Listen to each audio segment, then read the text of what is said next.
ওং শ্রী নম ভগবতে বাসুদেবায় নম। অসংখ্য বছর ধরে শ্রীকৃষ্ণের জীবন ও বাণী মানব জাতিকে আলোকিত করে চলেছে। তার প্রতিটি বাক্য, প্রতিটি শিক্ষা শুধু ধর্মীয় নয়, বরং বাস্তব জীবনের প্রতিটি ক্ষেত্রে আমাদের দিক নির্দেশনা দেয়।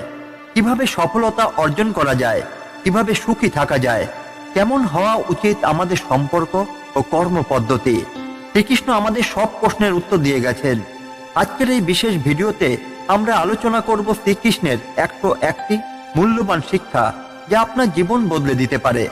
প্রতিটি শিক্ষা বাস্তব উদাহরণ সহ তুলে ধরা হবে, যাতে আপনি সেগুলোকে নিজের জীবনে প্রয়োগ করতে পারেন।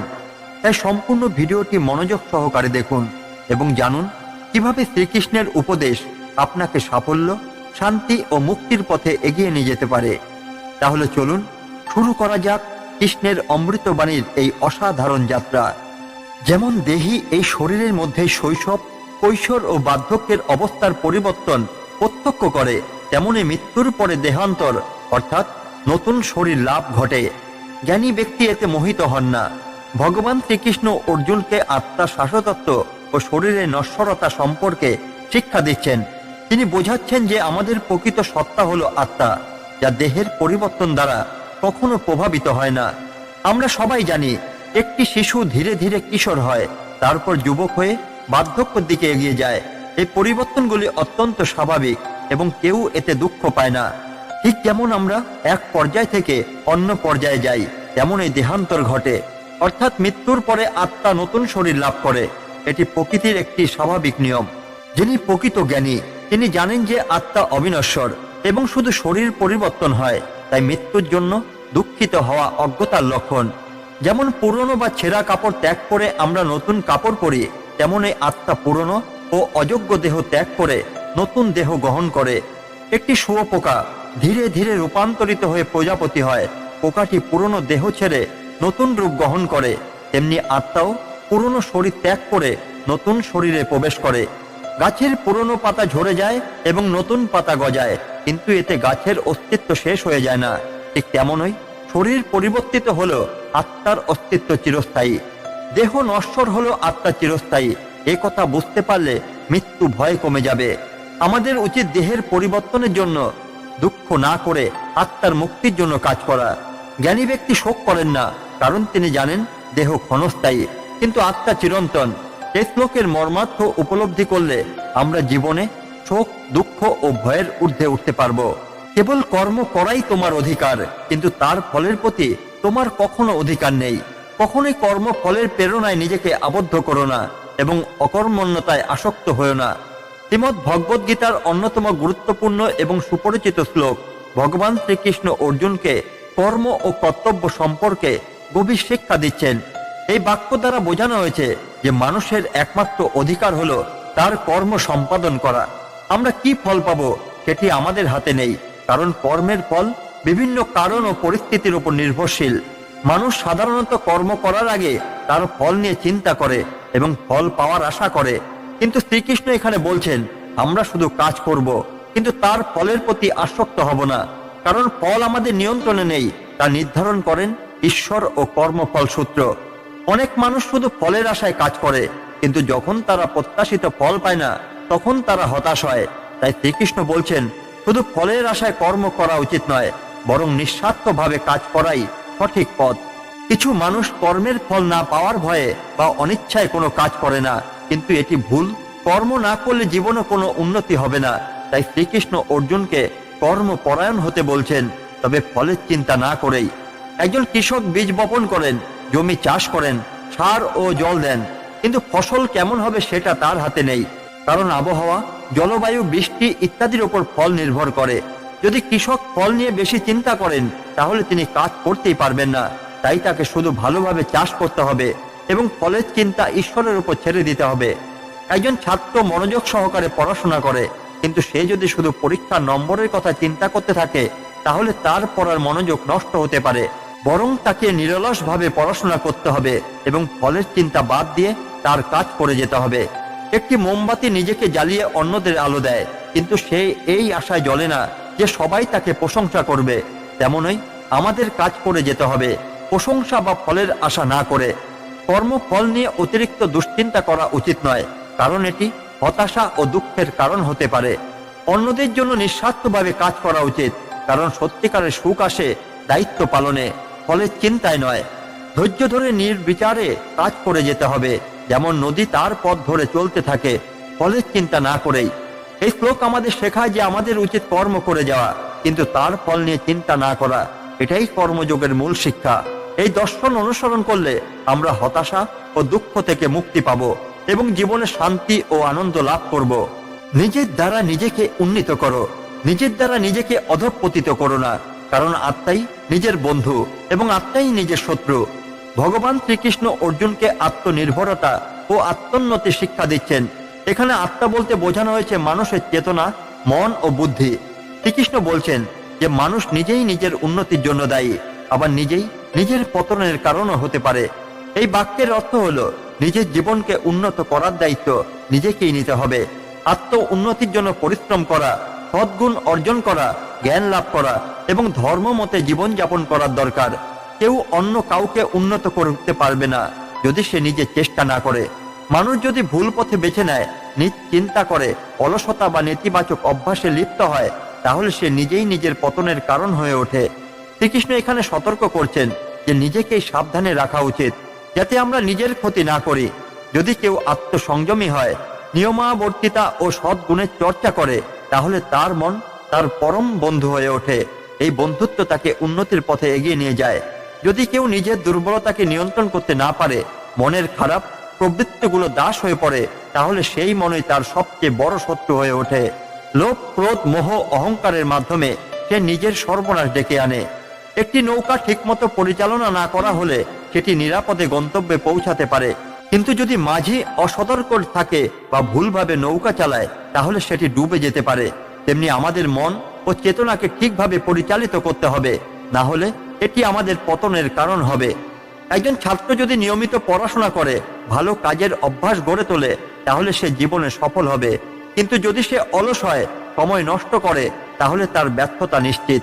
এখানে ছাত্র নিজেই নিজের বন্ধু বা শত্রু হয়ে উঠতে পারে। একটি ছোট বীজ যদি সঠিকভাবে পরিচর্যা করা হয়, তবে সেটি একদিন বিশাল বৃক্ষে পরিণত হয়। কিন্তু যদি সেটিকে অবহেলা করা হয়, তাহলে তা কখনোই বিকশিত হতে পারবে না। আমাদের জীবনও তেমনই। আমাদের নিজেকেই যত্ন নিতে হবে এবং উন্নতির পথে এগিয়ে যেতে হবে। আত্মনির্ভর হওয়া দরকার, অন্যের ওপর নির্ভর না করে। নিজের উন্নতির জন্য নিজেকেই কাজ করতে হবে। মনকে নিয়ন্ত্রণ করা উচিত। মনের উপর নিয়ন্ত্রণ রাখতে পারলে জীবনে উন্নতি করা সম্ভব, না হলে মনই আমাদের পতনের কারণ হবে। সঠিক চিন্তা ভাবনা এবং কর্মের চর্চা করতে হবে। ভালো কাজ ও ইতিবাচক চিন্তা ভাবনা আমাদের উন্নতির পথ দেখায়, আর নেতিবাচকতা আমাদের ধ্বংসের দিকে নিয়ে যায়। এই শ্লোক আমাদের শেখায় যে নিজের উন্নতি বা পতন সম্পূর্ণ আমাদের নিজের হাতেই। যদি আমরা ভালো পথে চলি, নিয়মাবর্তিতা ও আত্মনিয়ন্ত্রণ বজায় রাখি, তাহলে আমরা সফল হব। কিন্তু যদি আমরা নেতিবাচক প্রবৃত্তির শিকার হই, তাহলে নিজেরাই নিজেদের শত্রু হয়ে উঠব। যারা নির্বিচারে অন্য কিছু না ভেবে আমার চিন্তা মগ্ন থাকেন এবং আমাকে সর্বান্তকরণে ভজনা করেন, তাদের সর্বদা যারা আমার ভক্ত, তাদের যোগ এবং ক্ষেমও আমি নিজেই বহন করি। ভগবান শ্রীকৃষ্ণ তার ভক্তদের প্রতি তার অপার কৃপা ও আশ্বাস ব্যক্ত করছেন। তিনি বলছেন, যদি কেউ সর্বান্তকরণে তার ভক্ত হয় এবং তার উপর সম্পূর্ণ নির্ভর করে, তবে ভগবান নিজেই তার দায়িত্ব গ্রহণ করেন। এখানে অনন্য শব্দের অর্থ হলো একমাত্র, অর্থাৎ যারা কেবল ভগবান শ্রীকৃষ্ণকে সর্বস্ব মনে করেন এবং তার স্মরণে লিপ্ত থাকেন, তাদের কথা বলা হচ্ছে। যারা শ্রীকৃষ্ণকে পরম আশ্রয় হিসেবে গ্রহণ করেন এবং অন্য কোনো কিছুর জন্য উদ্বিগ্ন না থেকে শুধু তার চরণে আশ্রয় নেন, তারাই প্রকৃত ভক্ত। এখানে বোঝানো হয়েছে এই ভক্তরা শুধুমাত্র নাম বা উপাসনা করেন না, বরং তাদের মন প্রাণ সর্বদা শ্রীকৃষ্ণের সঙ্গে সংযুক্ত থাকে। তারা সারাক্ষণ ভগবানের চিন্তায় লিপ্ত থাকেন এবং তার উপর সম্পূর্ণ বিশ্বাস স্থাপন করেন। এখানে যোগ মানে যা কিছু একজন ভক্তের জীবনে অভাব রয়েছে তা পূরণ করা, অর্থাৎ ভক্তের যা যা দরকার ভগবান তাই প্রদান করেন। যেসব সম্পদ বা অর্জন ইতিমধ্যে ভক্তের রয়েছে, তার রক্ষা ও সংরক্ষণ ভগবান নিজেই করেন। এই কথার মাধ্যমে শ্রীকৃষ্ণ প্রতিশ্রুতি দিচ্ছেন যে তার প্রতি সম্পূর্ণ আত্মসমর্পণ করা ভক্তদের জীবনে অভাব থাকবে না, কারণ তিনি নিজেই তাদের সকল প্রয়োজন মেটাবেন ও তাদের সুরক্ষা দেবেন। যেমন একটি শিশু তার মায়ের উপর পুরোপুরি নির্ভরশীল থাকে, তার আহার, বস্ত্র, সুরক্ষা সবকিছু মা নিজে দেখাশোনা করেন, ঠিক তেমনি ভগবান তার ভক্তদের জন্য সমস্ত দায়িত্ব গ্রহণ করেন। প্রকৃতিতে দেখা যায় পশু পাখিরা কোনোদিনও চাষবাদ করেন না, ব্যাংকে টাকা জমা রাখে না, তবুও তারা প্রতিদিন আহার পেয়ে যায়, কারণ ভগবানই তাদের আহারের ব্যবস্থা করেন। অনুরূপভাবে যারা ভগবানের উপর সম্পূর্ণ ভরসা রাখেন তাদের জীবনেও অভাব হয় না। যখন দুর্যোধন ও দুঃশাসন দ্রৌপদীকে বস্ত্র হরণ করতে চেয়েছিল, তখন দ্রৌপদী সম্পূর্ণরূপে শ্রীকৃষ্ণের উপর নির্ভর করেছিলেন। তিনি নিজের হাত ছেড়ে শ্রীকৃষ্ণকে ডাকলেন, আর ভগবান তখন অসীম বস্ত্র দিয়ে তাকে রক্ষা করলেন। এটি এই শ্লোকের একটি বাস্তব উদাহরণ যে ভগবান তার ভক্তদের রক্ষা করেন। একবার সত্যভামা শ্রীকৃষ্ণকে দান করতে চাইলেন, আর নারদের পরামর্শ অনুযায়ী তার ওজনের সমান সোনা দান করলেন, কিন্তু যত সোনাই রাখা হোক না কেন শ্রীকৃষ্ণের পাল্লা ভারী রয়ে গেল।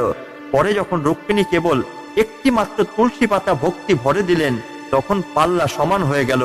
এর থেকে বোঝা যায় সম্পদ নয়, ভক্তির মূল্যই ভগবান সবচেয়ে বেশি দেন এবং ভক্তদের সমস্ত অভাব পূরণ করেন। ভগবানের প্রতি সম্পূর্ণ বিশ্বাস স্থাপন করা উচিত। আমাদের সব দুঃখ দুর্দশার সমাধান তিনিই করবেন। নির্বিচারে ভগবানের স্মরণ ও ভক্তি করা দরকার।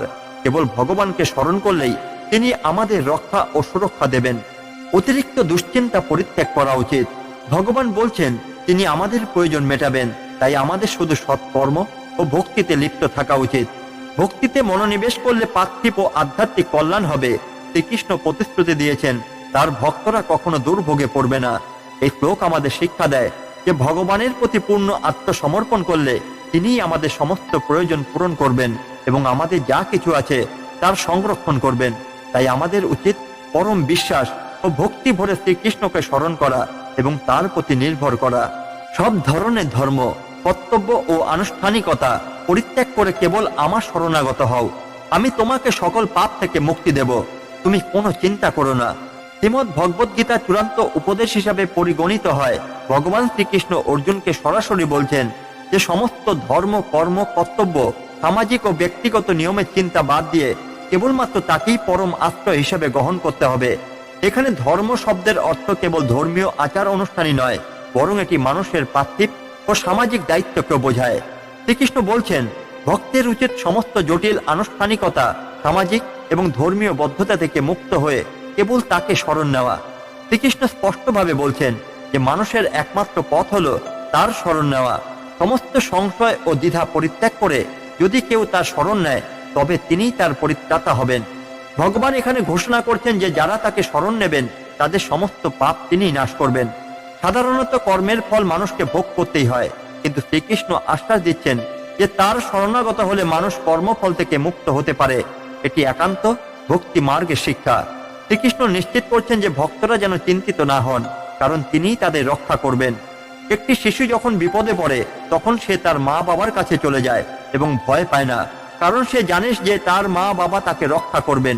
তেমনি ভাবে আমরা যদি শ্রীকৃষ্ণের শরণ নেই, তবে তিনি আমাদের সমস্ত সমস্যা ও দুঃখ দূর করবেন। যখন কেউ নদীতে ডুবে যাচ্ছে, তখন যদি সে নিজেকে বাঁচাতে চেষ্টা না করে, বরং একজন সাঁতারুর ওপর পুরোপুরি নির্ভর করে, তবে সাঁতারু তাকে বাঁচাতে পারবেন। কিন্তু যদি সে নিজে হাত পা ছোড়াছুড়ি করতে থাকে, তবে উদ্ধার করা কঠিন হবে। তেমনি আমরা যদি ভগবানের উপর সম্পূর্ণ বিশ্বাস না রেখে নিজের চিন্তা ও অহংকার নিয়ে চলতে থাকি, তবে মুক্তি পাওয়া কঠিন হবে।